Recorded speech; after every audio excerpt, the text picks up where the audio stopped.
Welcome to Friday Night Footy, brought to you by the Next Generation Ford Ranger. She doesn't get any bigger than this. This is the Gabba, Christian Petrarca. Big job to do tonight.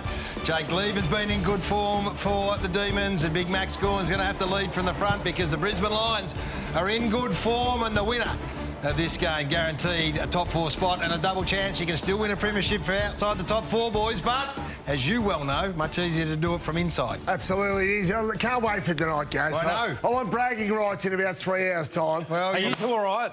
You were humbled last time. There's tension between you. He was humbled last time. We had a few key players out. I'm not worried. We're back at the Gabba tour. Oh, yeah. Or the Gabba so let's hopefully it works tonight. A massive news day. We're going to dissect the whole Alistair Clarkson thing as well as look at this game. And almost hijacked this game.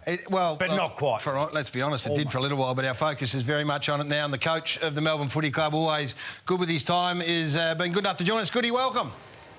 Yeah, Gaz, Brownie, really good to be here. Nice to see you. Let's get the late news out of the road. Christian Salem out and the little champ comes back.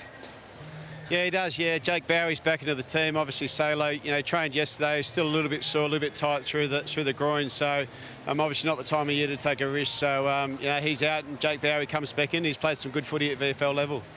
Goody, you must be confident coming into tonight. Your past form, the previous 3 or 4 games against the Lions have been very strong.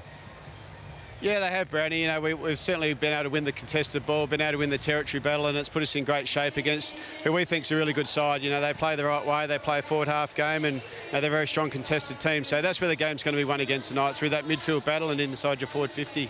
The stakes are massive, Goody, and clear to all of us, top 4 on the line.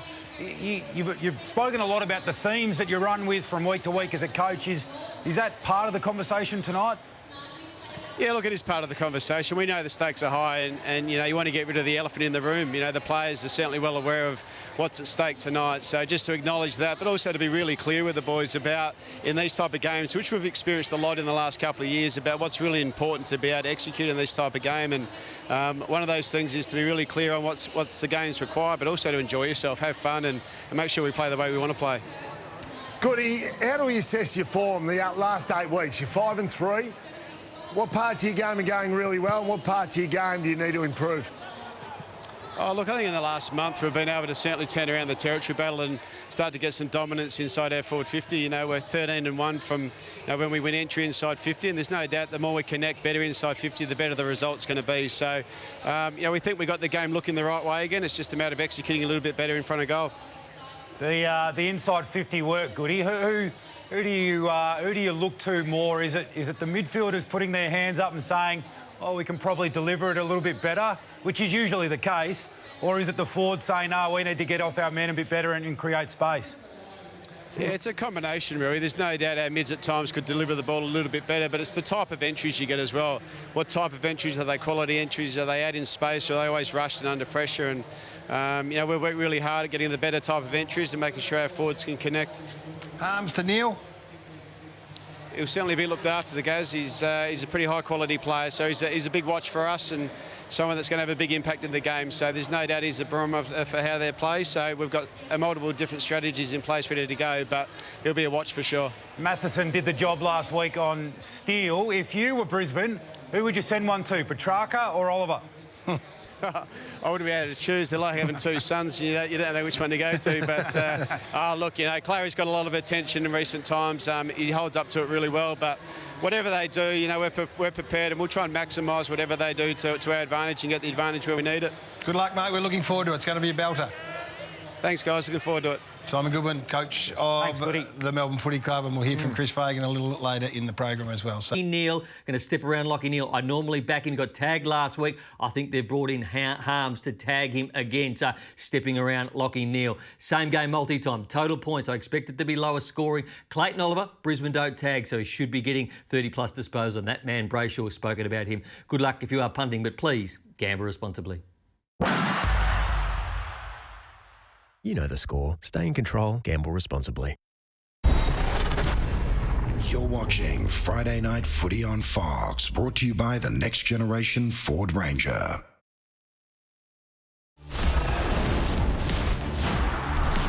Welcome back. The McCain special moment was the dying seconds of last week's thriller against the Blues at the MCG. Oh, it was a hard watch, and Cozzy Pickett, the mercurial talent that he is, kicked goal number 30. I've got down here somewhere. 34 for the season, and none more important than that. It was a big one. It was a big one. And it just shows playing to the last minute. You play to the last minute, you practice playing to the last minute for these moments. Well, had they lost that, then we'd be sitting here not as wide up as we are, because it's all on the line here. He'll have an important role. So, right, tell everyone at home who wins and why. Nick Revolt. Well, I've got Melbourne, and recent form would suggest that when these two sides play, the part of the game that Brisbane would fear most is Melbourne's ability to spread and to win the ball once it leaves the clearances. And you look at the last 6 weeks, Melbourne, best team in the competition at post-clearance, contested ball. They spread from the clearance, they get over, they outnumber. Brisbane, number 11 in the same category. And the last time that these two sides met, it was an absolute smashing in this part of the ground. Plus 38 contested possession differential. Melbourne's best and Brisbane's worst performance of the season. Which would lead Chris Fagan today, or was quoted in the news today, as saying it's as simple as this. It comes down to contested footy. So I'd imagine that number right there, Rui, would be, Brownie, a concern for you when I get to you in the Brisbane Lions. What about the Demons defending? Yeah, so Melbourne are defending really, really strongly again. So they're the best team over the last 6 weeks at defending ball movement. Brisbane are moving it really, really well. Yeah. They're the second best team over the last 6 weeks at moving it. But Melbourne, they're just on. So that turnover there, that's turnover city. This is where sides, they win it back and they go whoosh down the other end and you're at your most vulnerable. But just look at Melbourne behind the footy.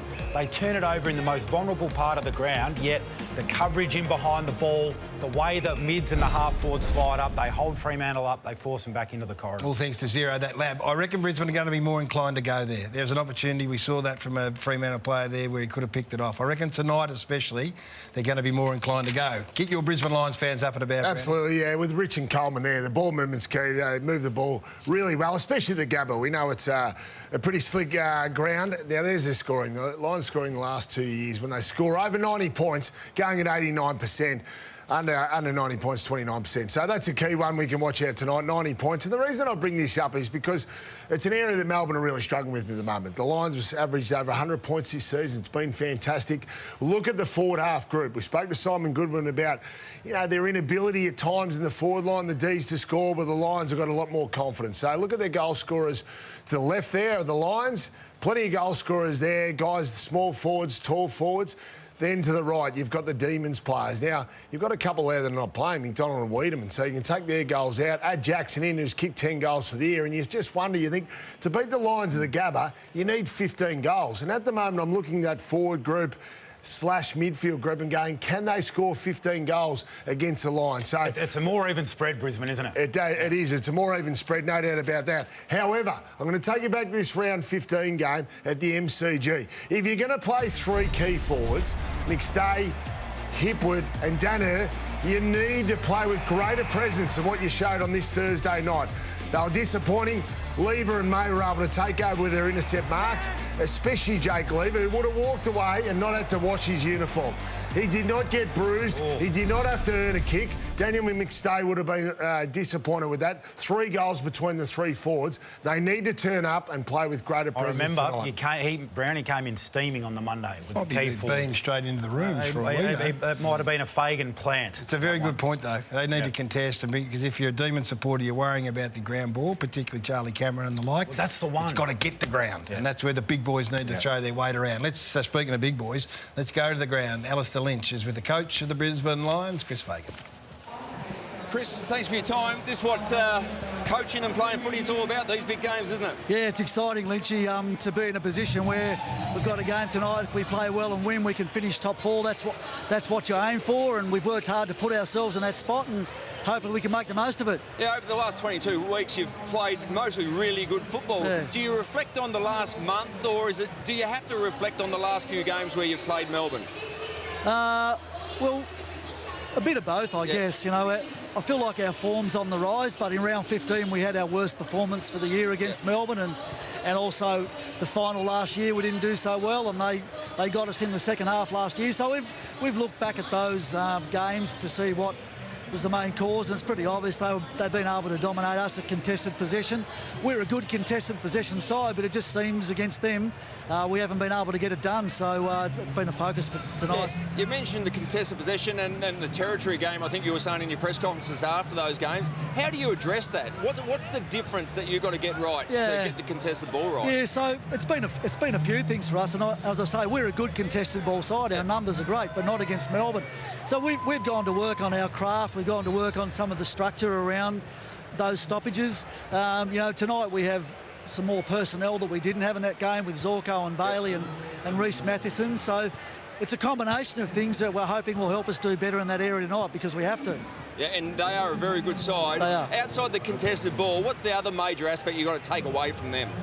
I think their team defence is very good. So we've got to be brave with our ball movement. We can't just kick it long down the line all night, because I think that'll play into their hands. That's really what they want. So from time to time we'll have to do it, because their defence will be that good, but hopefully our ball movement can challenge their team defence. No worries. Well, thanks for your time and have a great night. Thanks, Lynchy. Thanks, mate.